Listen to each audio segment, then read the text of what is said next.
Welcome back to the True Sports Physical Therapy Podcast.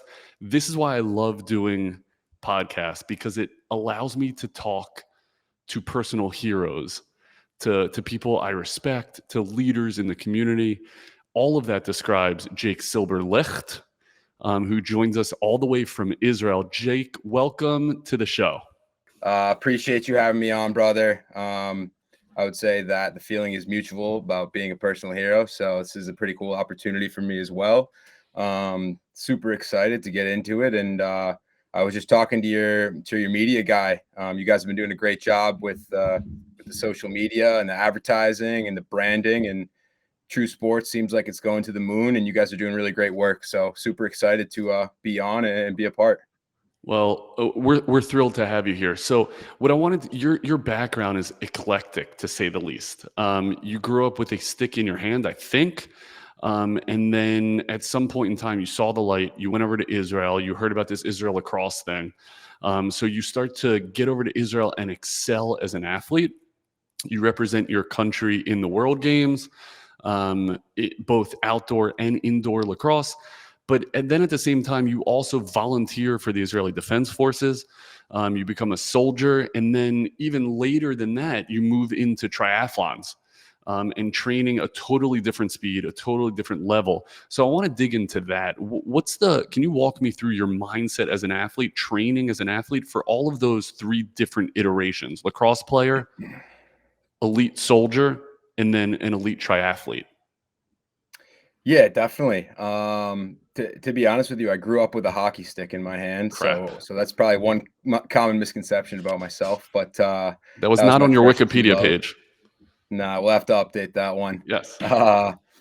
So yeah, I grew up playing hockey. I was in love with the game, and then kind of a door opened for lacrosse, just kind of something to do in the off season. My older brother was doing it, and I always looked up to him. So it was something I wanted to give a shot during the off season, just to fill the time, I guess. And kind of took off from there. I was pretty athletic. I was playing everything, soccer, baseball when I was younger, just giving everything a shot. But then I kind of realized that the most opportunity would have came with lacrosse if I kind of moved forward with that. So I went on to play 4 years Division I lacrosse, a place called Hobart College, for all of you people who know about it up there, upstate New York. Lacrosse is great upstate, so it was important for me to be up there. And then, yeah, one thing led to another, and I got the opportunity to play for Israel Lacrosse. Again, it's just, I don't know, as a young person, as a young athlete, I was just trying to look for that next opportunity to step on the field, next opportunity to compete. And at that point, after I'd graduated college, I was willing to take anything, just because. And I mean, I feel like I've heard a bunch of numbers thrown out there, but such a large percentage of athletes who finish their college NCAA careers, that's like the last game they'll ever play. So I was like foaming at the mouth to continue to find a route. I don't know if I was quite ready to play, professional lacrosse, whether that was talent wise or just kind of as an undertaking. So a few doors opened. I traveled to Australia, was able to play lacrosse there, kind of develop the sport a little bit there. And then kind of this next door was going to Israel to continue to develop the sport on that international stage and compete as well. They offered me a chance to compete and wear the Israel jersey in the 2014 World Championships that were in Denver, Colorado, where we took 7th place. So that was cool. I thought it was going to be a one and done type deal, but I stuck around, and here we are 10 years later, still playing for the men's national team, been captain of the men's national outdoor team for, I don't know, I guess 8 years, eight of those 10 years. And the indoor team as well. Box lacrosse wasn't something that I grew up playing. It wasn't as popular in upstate New York as I guess it is now. That kind of sport has really been taking off. But again, just another door that was kind of jacked open a little bit, and I just kind of kicked my leg through and was like, I want to give this a shot. I want to add value. I want to, I guess, build my resume, for lack of a better term. So I've been playing for that men's box team for 8 years and been the captain of that team. And that's been an incredible journey, winning gold medal, Israel's first gold medal in 2017 in the European Championships. And yeah, like you mentioned, I've been doing triathlon. I've been doing endurance challenges. So Ironmans, half Ironmans for about, I guess, since 2018. That's more of a hobby. It's funny how that all started. Actually, I had a group chat with a couple friends, two girls, also athletes. And it was a group chat. Somebody had dropped this sign up link for this half Ironman here in Israel, almost as a joke. And I think I maybe had a couple pops one night, and I looked at it, and next thing I know, I signed up, sent it right back, and said, "Who's next? I'm signed up." And then from there, it's just kind of been a really cool hobby, a way to, spend time, a way to travel around the country, a way to see the country, a way to continue to like challenge my brain and my body in a way that I'm not necessarily getting when I'm training for lacrosse. So that's been really cool. And then also, like you mentioned, I've been lucky enough to have the opportunity to serve in the Israel Defense Forces, which obviously has some serious connotations right now. I'm wicked grateful for the opportunity. And it's opened so many doors, and it's introduced me to a lot of people, and it's really helped me gain perspective on this region of the world, on different cultures, on my own background, on just on life, I guess, a lot of different things. So yeah, like you said, I think all these different kind of backgrounds and all these different experiences have really been kind of a melting pot as far as my athletic career goes. So And walk me yeah, through like how do you approach training for those different entities, because they require such different skill, different power systems, different ways to train. Can you compare and contrast training for World Games, let's say, because I wrote your original training program. I remember you laughing at it that it was way too easy, and then compare that to what it's like training for a Ironman and what it's like training to carry an M16 or whatever it is you carry. yeah, definitely. So we'll put them in two groups right now. I'd say obviously box lacrosse and field lacrosse. We're talking fast twitch muscles. We're talking explosiveness. We're talking quick changes of direction. And then on the other side, we're talking sustained power, sustained energy. As far as competing in an Ironman, running long distances, swimming long distances, whatever that may be. And then in the military, especially when I was a boot coming up through training, it's just march and march and march and march with a lot of heavy weight on your back. What's a Um, march? You're walking, holding all of this gear. It's just walking. yeah.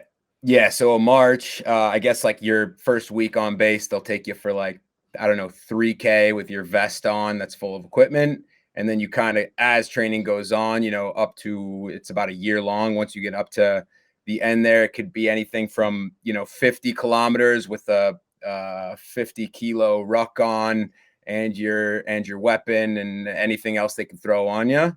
And I think our final one to get our red berets was like, I don't know, like 75 kilometers, like middle of the night up into Jerusalem. So just like, putting one foot in front of the other type deal. A lot of mental toughness. How do you I train? wouldn't say that. How do you train for that? And first of all, is that called your masa? Your masa kumta? Is that Yeah, okay?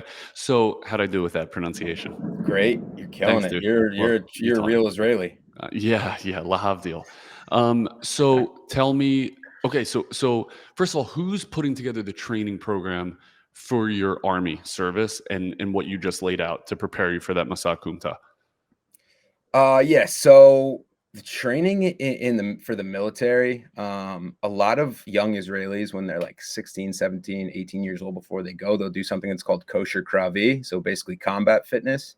Um, this is such an interesting mix of like mental toughness exercises and training and drills, and also the physical side. Um, Kids are out there doing like bare knuckle push-ups on like rocks, and crawling through the rocks, and kids who want to get into shayetet are going out and jumping into the ocean at 3 a.m. when it's freezing cold in the middle of the winter. And I truly do believe that if you want to be a combat soldier in the IDF, obviously there's that physical part, But if you are solid and you're tough in between the ears, you can have what it takes to kind of to make that cut and do what you got to do. How did you train that? Because that shows up in your Ironman as well. Any practices or tips? And I'm asking from a PT perspective, how can we, the sports PT, inculcate that mental toughness into our prescription of therapeutic exercise? Honestly, when I put it next to like training for lacrosse or training endurance, I don't really consider like I did formal training for it. Again, you can train, you can run, you can, go on hikes, you can do what you got to do. But I think at the end of the day, to just be able to like build up that mental toughness, it's almost like a daily thing, right? So I don't know. I find myself taking stairs instead of the elevator whenever I can, even if it's a 10-story building. I find myself parking in a huge parking lot as far as I can and carrying my bag. Every time I fly, I try to carry my luggage instead of trying to dragging it behind me or putting it on the cart. Just stuff that I guess will make me feel, I guess, relatively uncomfortable, and just kind of being able to like turn the switch in your head and just not think about it and continue on. Um, I can't recall any formal training that I was actually doing. That being said, I'm sure it's out there. And especially when you want to get into those like special forces units, it's out there somewhere, and there's stuff you can do. But really just kind of like callousing your mind as much as you can, callousing your mind. And that could be, shoot, I don't know. It could be taking cold showers for a couple weeks, right? Like whatever you can do to just train yourself to be comfortable with the uncomfortable, I guess I would say. Yeah. So that stuff was helpful. No, I think that makes a lot of sense. What kind of sports rehab PT training is baked into that system? Do you have access to PTs and trainers once you're enlisted? Is there some type of formal concept of we got to get these guys ready to do X? Here are the things we got to do to get them there? Or is it you on your own picking up luggage and parking far away? Yeah, I don't put it's unfortunate to say this, but I don't put a lot of faith in like the IDF's fitness regimen, fitness wing, whatever you want to call it. I think they're very old school. I think that they have value for what they try to do, I guess, but once you are kind of that, high level athlete, high performance athlete, you're not going to be satisfied from what you're getting from them. Again, if you're just kind of the average Joe, the average Yoni, the average Jake Yakov going into the IDF, I think that what you'll find there, whether it's coaches or whether it's kind of like training or whatever, I think you could be satisfied. But as a high performance athlete, it was something that I definitely left a lot of like, desire, Yeah. a lot left to desire after getting there and kind of seeing what it was all about. There's doctors, there's field medics. No one's like looking at your ankle. No one's like taping your ankle. No one's like, like evaluating an injury like the way you would, or Right. the way, Team Israel's PT or whoever would do. And again, it just leaves a lot to be desired there. But I try not to let it get to me too much. There are PTs in Israel. And Israel Lacrosse works with IELIT, which is basically the organization of non-Olympic sports. And they're super helpful with myself and our athletes about getting to PTs, helping us fund that if need be, seeing the people that we need to see. So I'm not trying to say that doesn't exist in Israel, because it certainly does. And there's a lot of expertise here and people who are very good at their craft. But while you're in the Army, while you're from 18 to 21, there's a lot to be desired there. Yeah. How old were you when you served? I know you're serving So I now, think but when you enlisted? yeah. So my original service was when I was 22. So Okay, so 22 to 24, 25, something like that. so you're a little bit older, but still in peak condition. I mean, you got even better conditioned following that. What do you think the other guys are doing? And by other guys, I mean other people in your pluga or in your unit. And what do you think what do you think the other side is doing? Like, do you see any of this on the battlefield? So is the guy next to you overweight and out of shape and struggling? And is the guy that you're tracking in the forest, what's he doing? Do you have any feel for what other people in the area are doing? Yeah, it's a great question. I know that especially now in Milliweem, so now that I'm in the reserves, you have such a wide array of different people, different ages, different backgrounds, and that's honestly a really cool part of it. But at the end of the day, once you're in the reserves, it's kind of more like people who have matured a little bit, their heads on their shoulders a little bit more, than I guess an 18-year-old who just had a gun thrown at him and said go.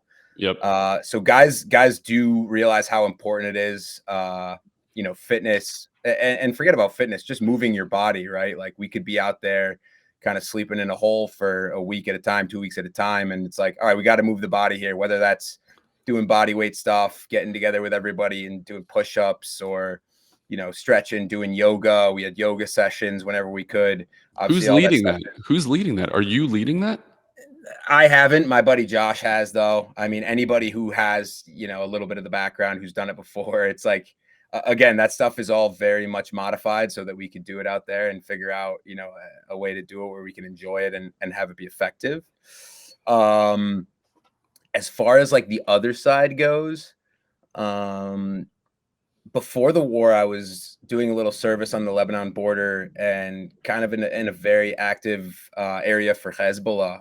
A lot of guys coming up right to the border, and you look them in the whites of their eyes, and there's dudes over there who were chubby. There's chubby dudes. There's dudes who were thin. It's not like they're a bunch of I don't know, combat specialists. And I'm not trying to disrespect, but like I'm sure they're, they have practiced their craft at whatever that may be, whatever their mission is. But I'm certainly not looking at them and saying that they're more fit or more prepared or anything of that nature. Would you say they're less? Did you notice anything where, hey, maybe they don't have what we have and that's an advantage to us? Or no, nothing stuck out to you?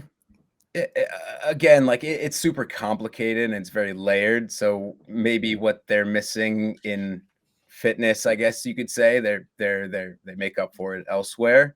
Yeah. And I don't really want to get into too much of the weeds with how that works. Yep. But yeah, I mean, you could say sure. Like, I think that, again, I say there's a lot to be desired with the IDF's fitness wing. But I do think that we're doing it better than a lot of other militaries out there. So that, I guess, is something that we can hang our hats on. And right, like we're on this pod, we're on True Sports pod, so we're being super critical of it. But yeah, I do think that they at least have direction, and it could use some improvement. I think that's a fair analysis. I had the opportunity, and I was lucky to do it, to go and volunteer and work with soldiers up there on the Lebanon border. And I think there were a few myths that were really dispelled for me while I was up there. One of which is I treated a number of Muslims that were wearing IDF uniforms. I heard a tremendous amount of native Arabic speakers.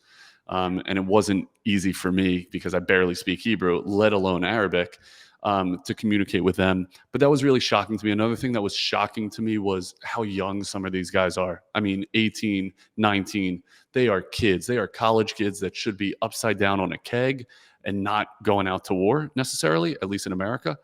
What other myths would you say are pervasive in the common culture that when you get on those front lines are just that, they're myths? True Sports Physical Therapy is growing like wildfire. We have 14 locations, soon to be more. We are throughout the state of Maryland. We're in Pennsylvania, in Lebanon and York, Pennsylvania, as well as in Delaware, in Newark and Wilmington, Delaware. Like I said, so many more practices to come, and we always need outstanding sports physical therapists.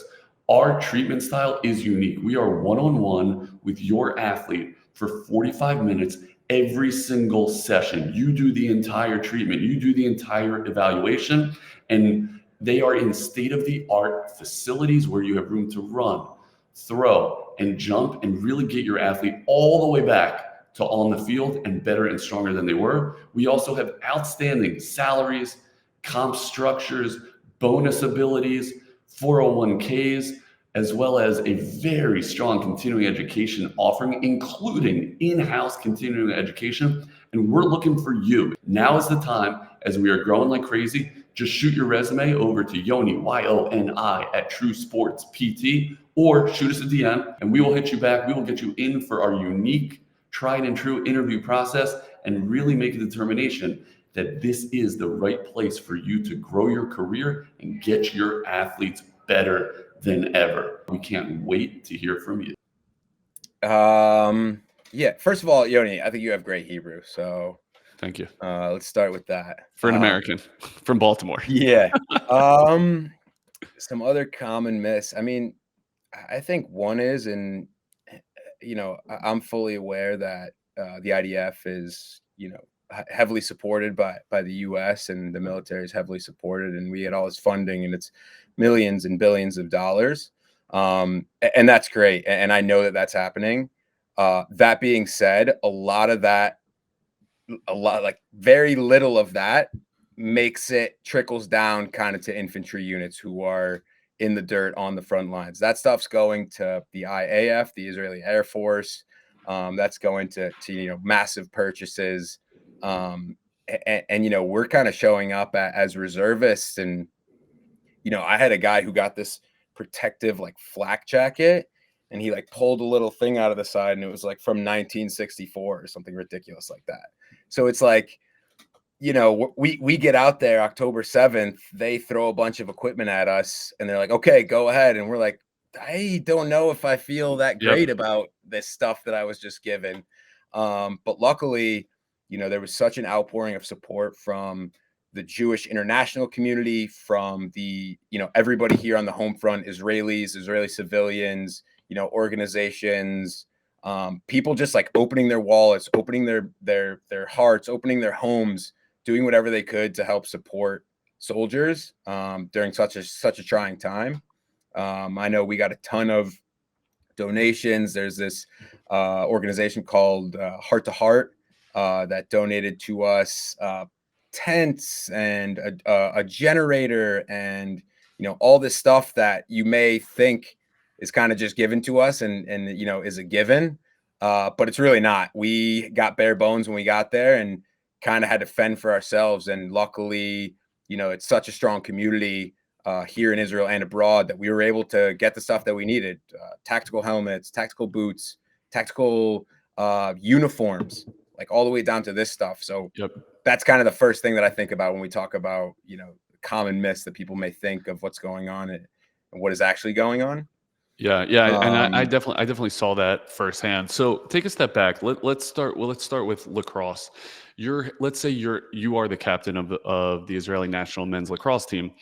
If you were their head physical therapist, how would you design that program to produce the best results on the field from a rehab standpoint, from a strength and conditioning standpoint? And then I'll ask you the same question with your unit, and then I'll ask you the same question for the triathlete, because I think that's going to educate our audience on how we should be interacting with athletes like this. Yeah, definitely. So it's a great question. I honestly think about this a lot because, I wear a couple different hats. I play for the men's team, but I also was the director of youth development, still do youth development stuff, and also like high performance. So we have youth lacrosse, but we also have like our under 20 national team. It's really interesting for me to see with lacrosse, especially here in Israel, because it's such a rare, or at least it was a rare sport before we brought it, and it's such an uncommon thing. It's really interesting to see, like, you can take an athletic kid and then you can put a lacrosse stick in his hand, and then it's almost like he's not athletic anymore because he's just trying to figure out what to do with this thing. And that's where we come in. We got to try to break them down and build them up. I think that when I'm talking about kind of that younger age group, the under 20 men's national team, right now we're working with them on like a lot of functional fitness, like not lifting too much weight, not putting a bunch of weight on a bar and putting it on their back. We start with Turkish get-ups, man. They start with Turkish get-ups every time they get into the weight room. Awesome. Even on warm-ups, we talk about, being able to do a squat, jump up in the air, do a 360, and then land again in an athletic position, and how difficult that can be for them. And it really, it really kind of drives home how much like legs feed the wolf, and how much you just got to have, strength in your core, strength in your lower body, and how important that is before I can start teaching you what to do with this thing. Because I can teach you that. Like, that takes time, that takes wall ball, but I can teach you that. Like, being athletic, that's something that you gotta kind of put your nose to the grindstone, and really work hard on it. So a lot of functional stuff. Why do you go down the Turkish get up rabbit hole? Why does that jump to mind for you? I think because like, again, I talk about like building a strong base, and I just think like being able to move your body from your toe all the way down to your fingertip when it's up above your head like that. I think it's super important for like body awareness, and just kind of understanding like your body, your muscles, how they're moving. And even more important when you're talking about kids who are like puberty, after puberty, like growing, like sprouting up like flowers, they're really struggling to like fill into there and grow into their body. You're describing what we call proprioception, like knowing where your body is in space. I think Turkish get up is, when it's taught properly, is a great tool to teach that, to ingrain that in your movement patterns. And you're describing motor learning, like how do we learn new skills? And there's so many crossovers to the rest of life. There's so many crossovers to the IDF. Like, how do you support a mag while your legs are moving or your legs are splayed? And there's a tremendous amount of crossover. So I think it's a great place to start, and teach these kids how to move properly. Any other exercises jump to mind? Other stuff that, and I work less with them now. It's actually Drew Morris and Ian Kadish and Ori Bar David, who've been doing a lot of work with them. But again, it's dropped the weight down a little bit, and almost more like, I love doing high intensity stuff, high intensity circuits with less weight, because I think it's just, you're getting the best of everything. You're getting your heart rate up, you're filling your lungs, you are getting that weight training, and like we talked about earlier, you're callousing your mind, right? Like, when stuff does get difficult, you got to control your breathing, you got to keep pushing through, you got to keep performing, you got to keep doing things properly, and that's something that's really, really difficult for athletes, I think, and for new athletes and for young athletes, is right. Like, anybody can, make a 3-pointer, drain a bucket, or, score a goal or do whatever when they're fresh and they just stepped on the field. But after you run up and down the court or the field once, twice, 3 times, then it's really hard to do. And that's what the best players can do. They can control their breathing. They can, stay focused even when their heart rate is up, and when their lungs are full, and when they're trying to catch some wind. Well, that's awesome sports specificity. I mean, that's what you're describing. Like, it prepares you for the task at hand. Now, you have a different task when you're on a bike. You have a different task when you're in combat. How does it change there? So you're designing the program for the tactical athlete, as we call them colloquially. Then what does it look like? Does it look different? So we're talking about like IDF stuff, or we're talking about like endurance stuff? Yeah. So no, I think IDF stuff is very similar. And the high intensity, the circuit, the whatever you can do to continue to callous the mind. It's also such a huge practice in like teamwork, right? So if you have a buddy who's struggling, you have a buddy who can't get through it, like, at the end of the day, when you're on the front line, it's like, you're only as strong as your weakest link. It's not like we can just bench him. Like, we can't just be like, you're out, bro. So, it's super important. It's almost over the top, right? To support one another, to push that guy, up the hill, to grab somebody's hand and yank them with you. So yeah, continuing to do that stuff, continue to callous your mind, continue to find ways to be mentally tough, to, flex that mental toughness muscle. Again, I don't think there's enough of it in the IDF. I think there could be more. But you're going to tell me the same thing for triathlon? It's the same callousing of the mind, right? How did your training change once you picked up the 3 modes of exercise in a triathlon? Yeah, so I actually think that triathlon and endurance is different. I think that it is callousing the mind, but almost in a different way. It's being able to control your heart rate, to control your breathing, and to control your mind and not letting it wander, right? So if you're on the bike, if you're cycling in a full Ironman, you could be in the saddle for up to 8 hours. That's And if your horrible. mind crazy, right? So if your mind is just like flying in every direction, or you're thinking about how hard it is, or you're thinking about how hot it is, or how thirsty you are, it's never gonna be what you want it to be. Like, maybe you'll finish, but it's gonna be miserable.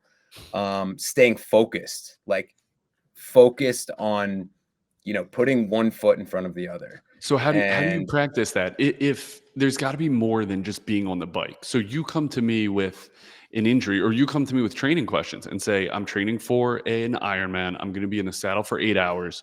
What kind of exercises can I give you to help you achieve those goals? yeah, okay, that's a great question. So I'm full of them, Jake. yeah, you're killing it. You're Okay. dialed. So basically the way I would do it is, there's 3 different disciplines. You want to do each one twice a week. Okay. So to simplify it, it's maybe you do, a short run, whether that's 5K, 10K during the week, and then maybe a longer one on the weekend that's more like 10K, 15K, 20K. Obviously, you build that up as you go through your program. You're not starting with that. Swimming is similar. You could probably get 3 sessions in of swimming a week. That's for anywhere between 30 minutes to an hour, maybe a little bit longer if you're going to do a full Ironman. And then cycling, try and get at least one in during the week. That's, an hour and a half. And then one on the weekend that's 3, 4, 5+ hours, When are you where you're really lifting? just in the saddle. When do you lift? So you could sneak a lift in. You could sneak a lift in here and there once in a while. To be honest, when I'm training for a triathlon, it's not a priority of mine. Is that a mistake? Do you wish you had more time to do it? Should I be asking my Ironman to lift? When are they doing therapeutic exercise? Dude, your whole life is in the saddle or in the pool or with your Made sport on, right? Totally. So when are we doing this? You got to get a band somewhere. You got to move laterally at some point. Yeah. So it was honestly, that was something that I had concern about, was training for an Ironman, training, slow twitch, and then being like, oh, all right, so we got a scrimmage, or we got practice, men's practice, or we have an event on the lacrosse field, and kind of just jumping out of one and into the other. I was grateful that my body was able to respond positively, but it was something that made me a little bit anxious and a little bit nervous, just because I had this vision in my mind that I'm just like lengthening my muscle fibers and lengthening them and warming them and getting them as possible, and then it switch directions, bring them back together. Yep. I don't know how much science there is behind that, or if I just think there's a lot. completely I know. I think there's a fabricated that lot and of made it science, up. but also anecdotally, you were never on my table in these tournaments. You would never come in for treatment. You would. So something you did worked.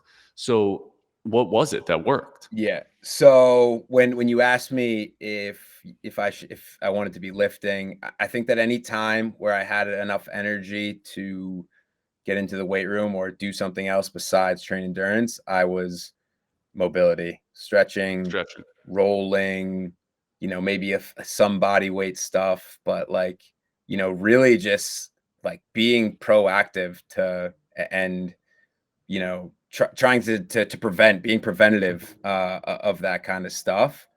Using the Theragun as much as possible, wearing my recovery tights as much as possible. So it's about You know, recovery, right? It's not about strength for you. Did you lose a tremendous amount of strength while you're training for Ironman? yeah, so I did when I first started with Team Israel in 2014. I was just a meat stick. I You was were like over so 200 meaty. pounds. Yeah, I was like 205. Like my neck, I couldn't eat. Like my neck was massive. My traps were up here. Like That's why you were the poster boy. totally. Well, and it was great. Like I was all into it. I was like a college meathead who just finished playing Division I lacrosse. Like I was super into it. But that being said, I think that there were professionals who would look at me, whether it was physios or strength coaches, they would say, you know, you're super tight, your hips are super tight, uh, you know, your lower body like doesn't have great mobility. And I was kind of like, I don't care, like I can throw, you know, 5,000 pounds above my head. You know what I mean? Like it wasn't something that I prioritized. And I think, you know, as I matured as a person, as I matured as an athlete, as I, you know, entered these different disciplines and these different sports and tried different things, I realized, you know, how important that is. And I'm sure there's no one listening to this pod that's like, you know, I'm not Period. saying anything Period. No one's groundbreaking, right? listening. No one's listening to Yeah, this yeah, pod. yeah. You know, it's not groundbreaking, right? But you know, I've found even now as a 32-year-old, I found that, you know, sometimes it's like, all right, I got to put the dumbbells down here and I'm going to just work on mobility. I'm going to take a band. I'm going to take, you know, a roller, whatever I can. I'm going to try something new. I'm going to, you know, try and fold my body up in a way I haven't before just to try and get another little millimeter, a little centimeter. Yep. And that's just, it's helped me in a lot of ways. It's helped me for being preventative from injuries. It's helped me develop different aspects of my game on the lacrosse field. It's helped me feel better when I'm in the saddle or when I'm, you know, running for 2 hours or, you know, trying to swim for an hour or two. Just You're like makes things easier. It makes things flow better. you're like a young Matt Wilpers. But what you're describing though is sport specificity, and you learned that looking like He-Man doesn't necessarily translate to success on the lacrosse field, especially playing midi. And I think that's a worthwhile lesson for all the sports PTs listening. Understand what the goals are of your athlete, and now let's use all of our science education to cater it to the person in front of you. Don't just have a cookie cutter of here's how you beat knee pain. Your cookie cutter needs to be here's how you beat knee pain for the endurance athlete. Here's how you beat knee pain for the elite level lacrosse player. And you got to tailor those and understand what energy systems they are going to require, whether it be on the saddle, whether it be on the road, or whether it be holding a stick. Right. And you Sure. got to get specific, and you got to dial into who's in front of you. What about your nutrition? Because you are developing an unbelievable following, specifically in the falafel world. And so from outside looking in, you're a guy who just hammers falafel and shawarmas all day. Where do you get your protein source? How important is nutrition to the falafel king? Yeah, that's a great question, Yoni. But first of all, I need to make one correction. I don't eat any shawarma. Why is that? I've been a vegetarian since 2018, since I started training endurance, since I started training Ironman. I haven't had a piece of meat since 2018. And that all started, one, it was because I wanted to try something new. I didn't really see it lasting forever. I wanted to try something new. But to be honest with you, I just started feeling better, less tired, more energy, popping out of bed in the morning instead of hitting snooze 10 times. Maybe it was placebo, but I was happy with the decision and I just ran with it. I was like, I feel great. And I just wanted to touch on something you said real quick before I keep going.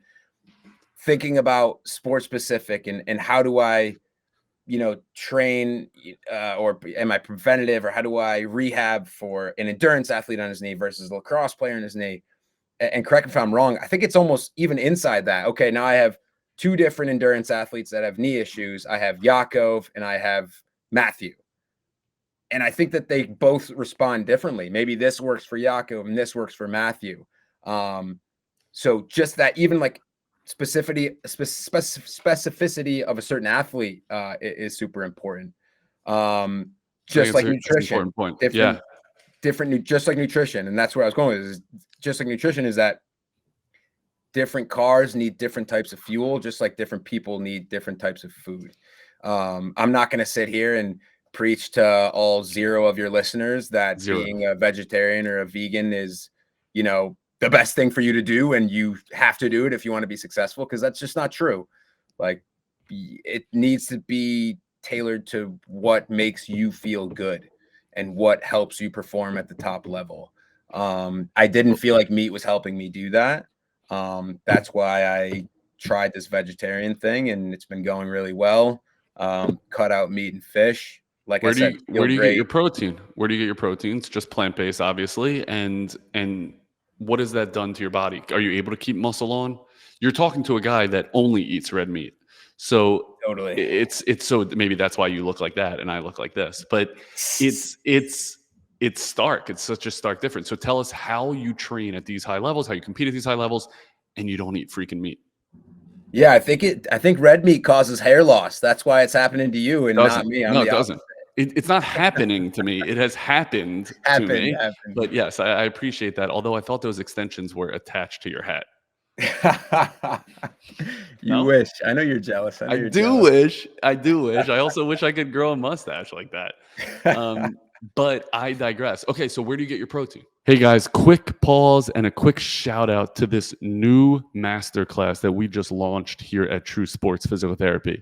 Myself and Dr. Tim Stone put together a masterclass of ACL rehab, and we call it From Table to Turf. And the reason we call it that is because it's going to teach you exactly how to get your athlete all the way from post-op day 1 with the nitty-gritty of regaining all of that range of motion, with the tips and the tricks that we use here at True Sports Physical Therapy that gets our athletes better, faster, and stronger. And that's early. And then how do you progress that athlete all the way onto the field with a ball in their foot or a stick in their hands or whatever their sport is, and teach them how to accelerate, how to decel, how to change direction, and all the mechanics that go in there. What drills do we use to get our athletes exactly where they need to be, back on the field, and even better than before injury?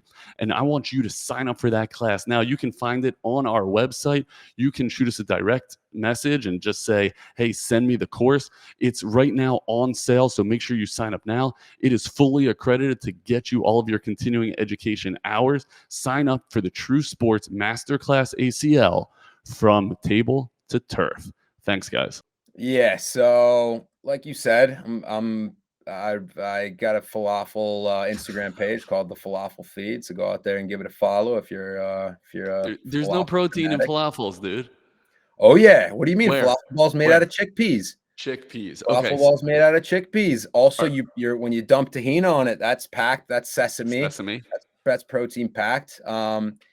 Right. Like, I agree with you. It's not like eating a shawarma where you would get more protein, but anything from tofu to beans to nuts to quinoa to, there's so many other substitutes out there like seitan and soy and soybeans, and there's so much stuff. I honestly feel like after I stopped eating meat, I was eating a wider array of things, if that makes sense. So I went from eating rice and chicken for every meal to, okay, now I don't eat that. Now I'm eating a ton of different things for lunch, for dinner, a huge wide spread of, anything I can get my hands on, really. A new veggie, another recipe.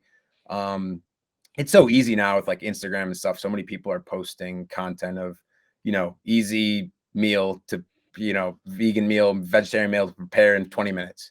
So the resources are out there. It's crazy these days how easy it is. I guess also Mediterranean diet is something, that is also tailored kind of to vegetarians, which has been really easy for me. But yeah, it's when you start eating, less meat, it's almost like, it feels like it's more fresh. It feels like it's, you feel lighter, that's why they call me Yaakov Nimble Silberchuck, because I feel lighter on my feet eating this stuff.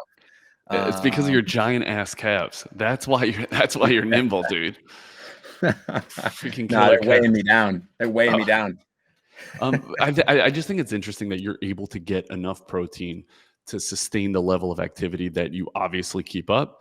It goes to show you there's so many ways to skin a cat, and not to get so heavily rooted in you got to eat red meat or you can never eat red meat or whatever. You got to meet the athlete where they are. Totally. So I think that, sorry, before we go on here, nothing wrong with a supplement too, right? Like a protein supplement. I used what are to you take, taking? What's in your so, supplement closet? so I used to take like vegan whey protein, Yep. which is great. I think I would offer that up to anybody out there who's not eating meat and is looking for protein. You know, any simple, obviously, you know, do a little bit of research, see what's in it, but any simple kind of vegan whey protein. But right now I've been drinking this stuff called slate milk. Oh, it's Have stuff you ever heard sick. of it, Yoni? And yes, and it's a fortune, but it's awesome. Yeah, slate milk is great. Lactose free protein chocolate milk. It's kind of the brand. They have other flavors now. They have vanilla, they have coffee. And I love They it got as an Ashkenaz Jew. I love the lactose-free stuff, dude. Yeah. So you Yeah. gotta love that. So again, it's like, you know, I can drink it. I can drink it pre, I can drink it post. I can feel light. Don't have it quite yet in Israel, so I had to smuggle in some they just came out with powder. So I smuggled in 2 massive bags of powder. And I'll mix that in with a fruit smoothie. I'll mix it in with a milk or something.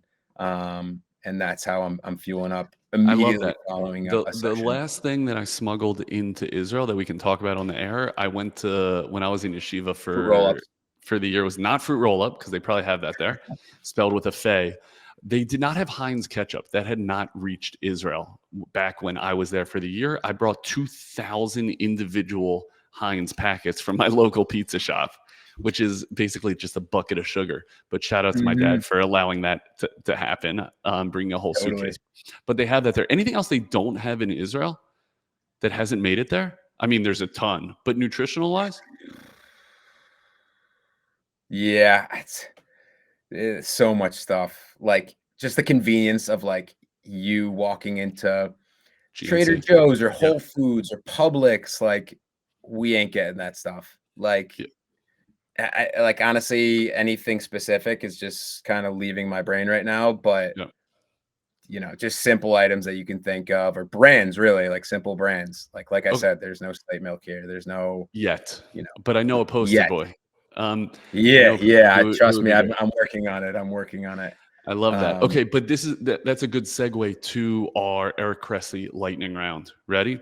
Talking about things that don't necessarily exist in Israel, or maybe they don't exist wherever it is you're listening to this podcast. What's the most important piece of equipment needed for fitness that you always make sure is with you or is available everywhere?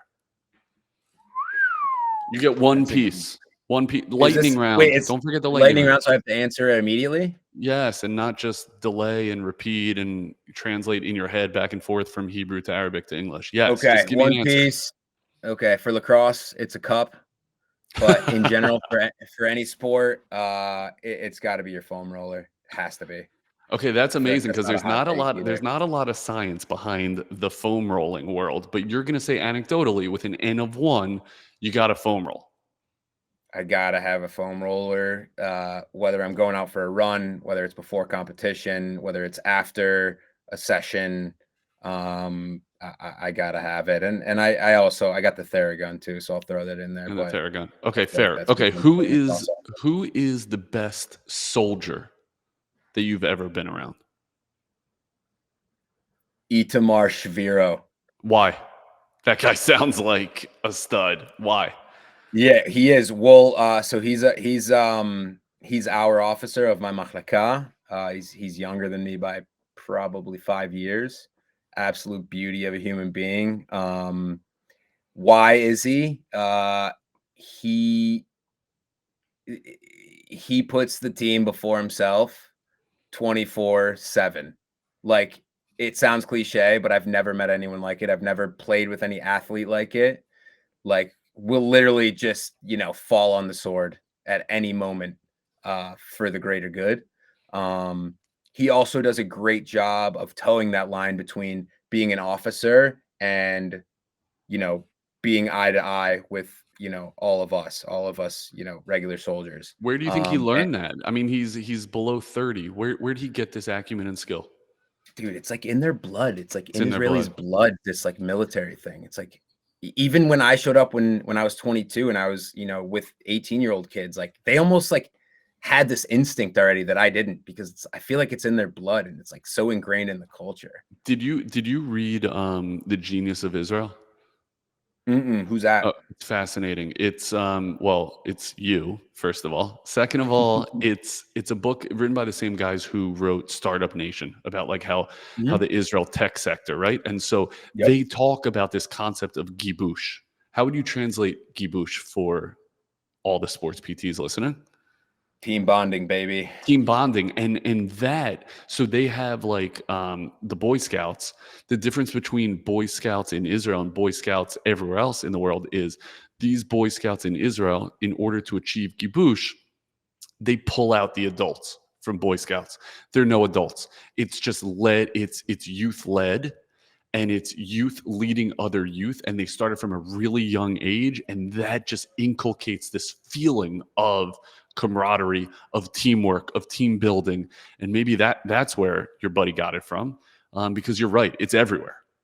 Totally, totally. And I'm glad you brought that up. I just want to make a quick link. It's exactly what we do at Israel Lacrosse, right? So at the beginning, 6, 7, 8 years ago, it was me coaching Israeli kids. Obviously not in my native tongue. I've been able to pick up a lot of Hebrew, so it's been A working out. lot, But a lot. these days,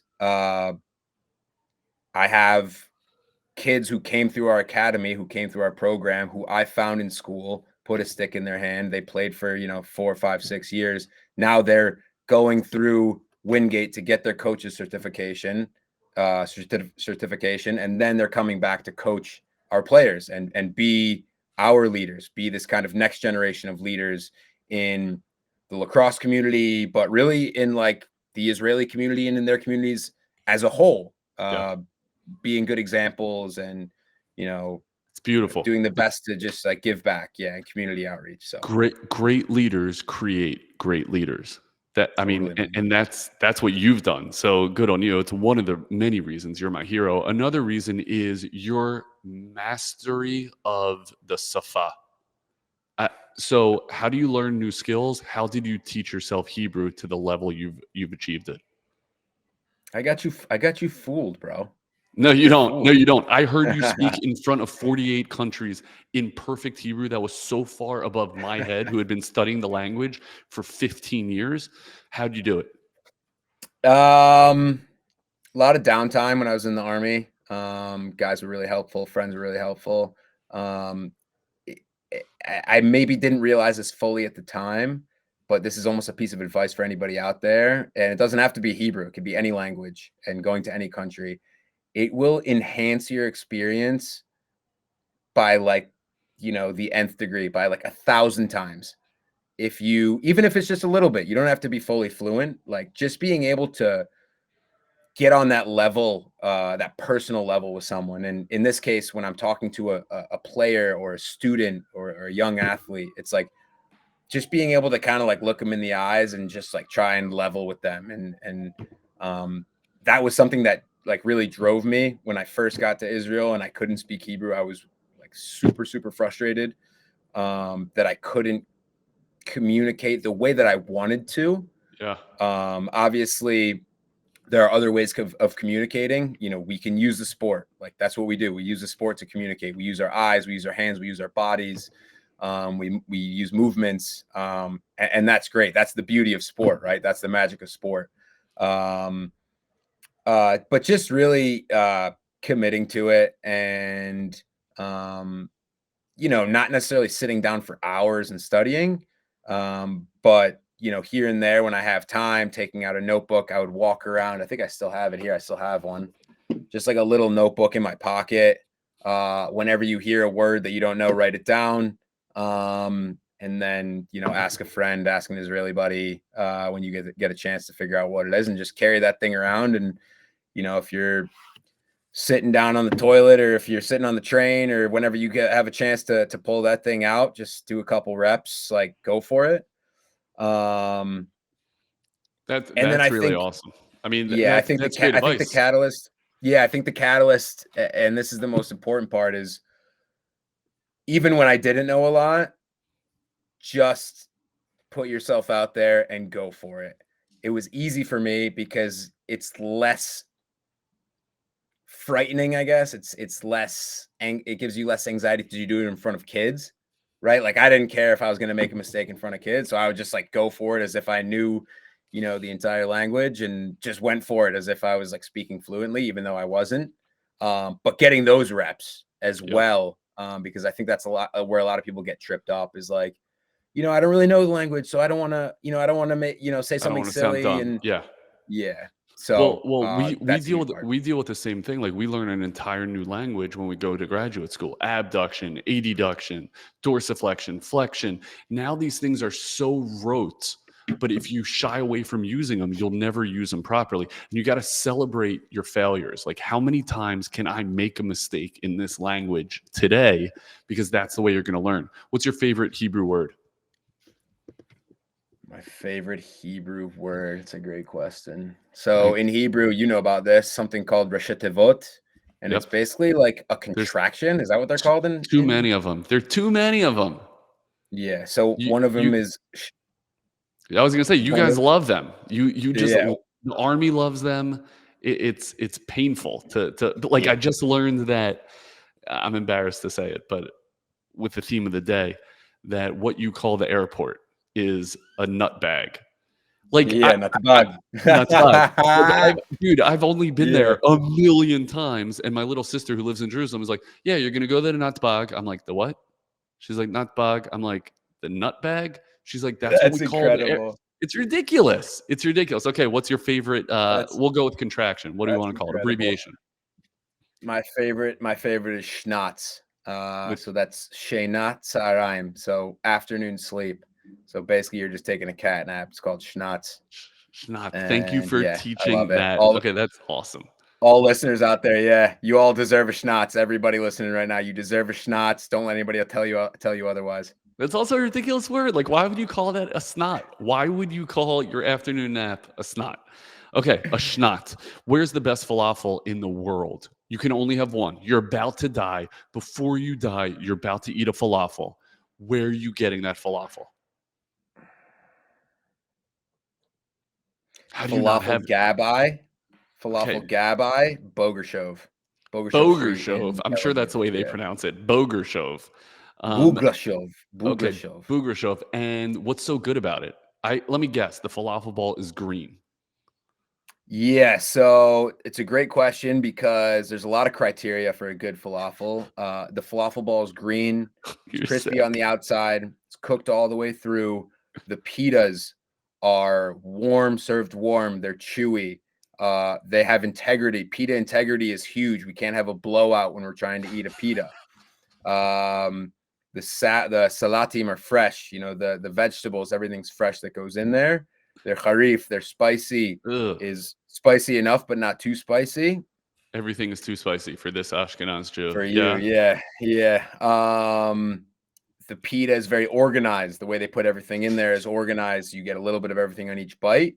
And it's just, you go in there for the vibes and for the atmosphere. You know what I mean? You go Fries? for the Are there falafel, you fries? stay for the atmosphere. Are you getting fries No, in your that's falafel? something that falafel gabbai doesn't do. Thank God. They don't have fries at their restaurant at all. I don't know why, but I love it because I feel like they almost think that it like cheapens them a It little bit. does. Of course it does. You know Of what I'm course it saying? cheap. Yes, yes. It blinds you to the actual flavor. Okay, what Yeah. about, are they putting in salatim, um, tchina, salatim, tchina, or it's just salad and tchina on top? No, so they'll layer it. They'll layer it really Organized, nicely. as But previously I'm stated. gonna here's a hot take, and here's something, a little secret that I'll let all the listeners into right here. Really important. What they do, what a falafel owner, what a falafel maker will do, is he'll open Flafarista. your pita and ask you what you want. And the first thing he'll do, even if you don't ask, he'll put some harif right there at the bottom of the pita. No. Okay. So even if you say no harif, he'll put a little bit in there.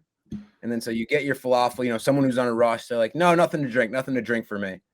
So you're sitting there, you eat your falafel, you get all the way to the last bite, you pop the last bite in, and it just blows your head off with spicy and harif. And then you have to go back, and then you have to Genius. get the drink because your mouth is just on fire. Freaking genius. So Okay, do you put no fried trick of the eggplant? trade. You put fried eggplant in there? I would. That's sabich, though. That's a different dish. You got fried. So a sabich is in the pita. We assume the position in the same way. That's fried eggplant, potato, hard-boiled egg. That That's your egg. Oh, protein. that egg is so good. Your spices, your salads. And you never go And laffa. I would. Because I feel But like if you're just Flapper's a big laffa guy.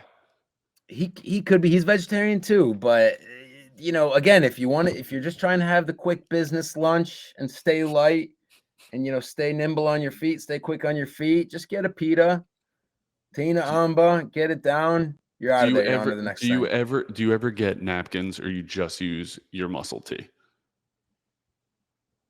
To wipe my face? Yes. Yeah, sometimes I just leave it. Sometimes I just There's like never that, there's because you don't want never to waste it. there's never a napkin. It's really unbelievable. Okay, here's a really easy one. Ready? What is the solution to the current Middle East crisis? Ha ha ha ha. Wow. You didn't privy me to this question. How am I supposed to answer that? That's why we call it lightning. I don't have a solution. If I did, I wouldn't be sitting here. Something that I try to do is just kill each other with kindness, man. You're so good at that. You're so good at that. It's not going to be a popular answer, but that's the best I got right now. That should be a popular answer. I think that's something we can all learn from. I think I see it in business every day. I see it all the time. It's like, how big of a mensch can you be? And if we have a race to be the biggest mensch, Google that at home for all of our non-Yidden that are listening to this, which is 99% of them. How do you be the best guy? How do you be the best person? How do you be someone that someone else would want you to marry their daughter? And if you can race to the top there, maybe there's peace in your future. What's your favorite book? Wow, great question. You seem like a reader. Oh, yeah. Couple of them. One called "Boys in the Boat." Loved I don't it. know if you're familiar with it. Yeah, Loved it. Yeah, Daniel James Brown, "Boys in the Boat." Great story about adversity, being an athlete, kind of callousing the mind type deal. Rowing is such a hard sport. And then another one actually that I just read again after I was in high school, The Things They Carried, Tim O'Brien. Love it. Something that I started reading when the war started, when I had a little downtime, that I read it in high school, but obviously now I have an extremely different perspective. So it's just kind of been an interesting read. I can imagine. Okay, Jake Silberlicht, you have been an absolute pleasure. Where can everyone find you? How do they get in touch with you? You can find me at the beach in Tel Aviv playing volleyball. That's where you can find me. No, you'll be the guy without sleeves on. Yeah. You can find me on Instagram, at SilberChuck. Or like we talked about, at the falafel feed. You gotta follow the falafel feed. Everyone listening, gotta follow the falafel feed. We're growing the brand as best we can. Great stuff coming at you. More where that came from. I'm on Facebook. You can find me on Israel Lacrosse website. So I think it's israellacrosse.com, I want to say, or www.lacrosse.co.il. That's kind of our programming. At Israel Lacrosse Instagram as well is a good kind of snapshot of what we do. Working with as many kids here in the periphery and offering as many opportunities and opening as many doors as we can. So would love, anybody who's interested, or, give us a shout, give us a follow. Yeah. Well, I mean, thank you for holding this door open for me. Thank you for all you've done for me in my career. Thank you for your service. You are a true mensch. I appreciate. I'm lucky to know you. So thank you for sharing all of this wisdom with the sports PTs that are listening.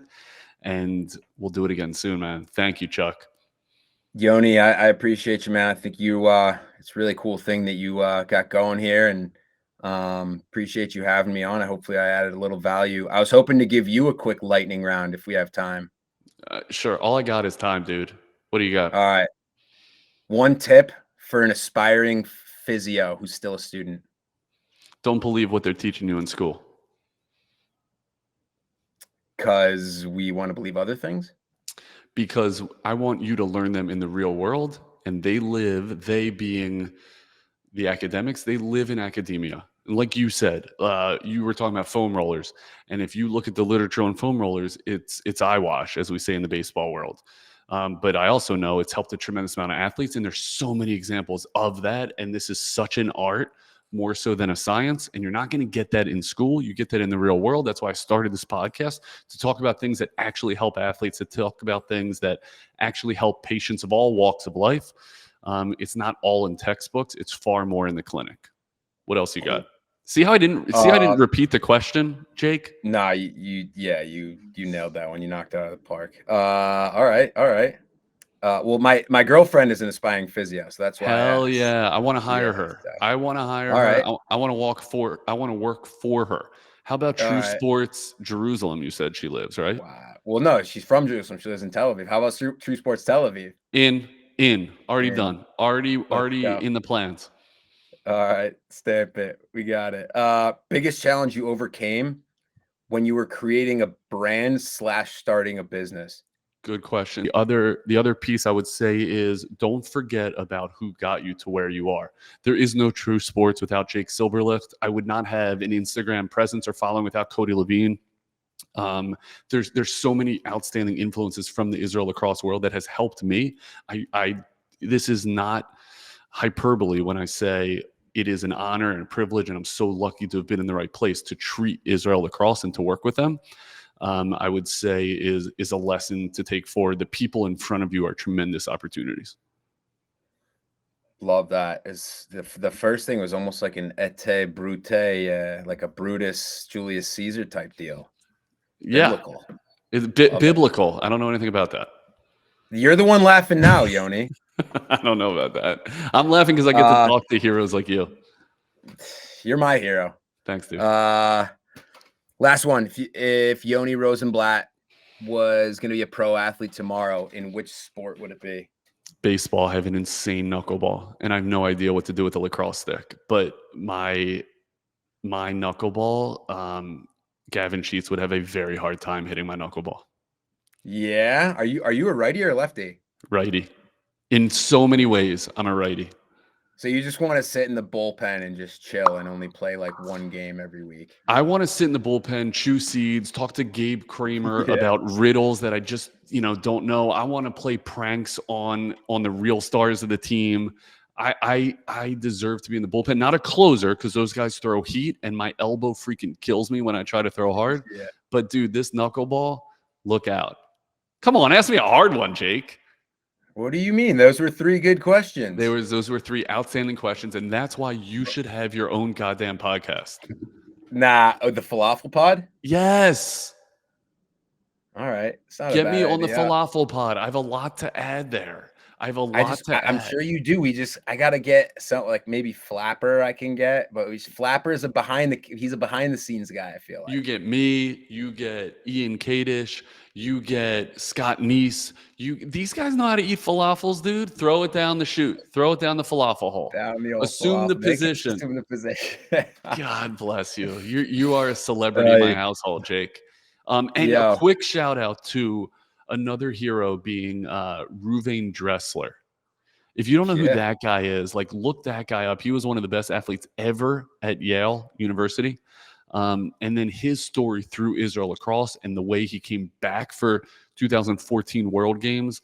You talk about inspiration. And we didn't even talk about the Shabbat thing and playing on Shabbat and what that means. We didn't even talk about what it was like playing Australia in the rain. We didn't even talk about, oh man, there's so much more to cover, dude. Get your own goddamn pod. Totally. You can always have me back on. I can do a second repeat? go at it. What's your Yeah, why girlfriend's name? not? What's your girlfriend's name? Halali. Halali. Yep. What does that mean? Hey, Lamed Yud. HLLY. No, like HALELI. Halali. And what does it mean? I'm not sure. I'll ask her. I'm supposed to meet her for dinner right now, but I'm Okay, running good. late. Okay, good. Go get her on the pod. I can't wait to talk to her about physio in Israel. Dude, she'll love it. Yeah. Jake, I'll see you soon, man. I'm looking forward. Yoni, you're my hero, man. I appreciate you having me, and let's do it again soon. Biyachad ninatzeach. Biachad nenatzach. Shalom. Peace Love you, out, man. brother. Thanks, True dude. sports. Peace.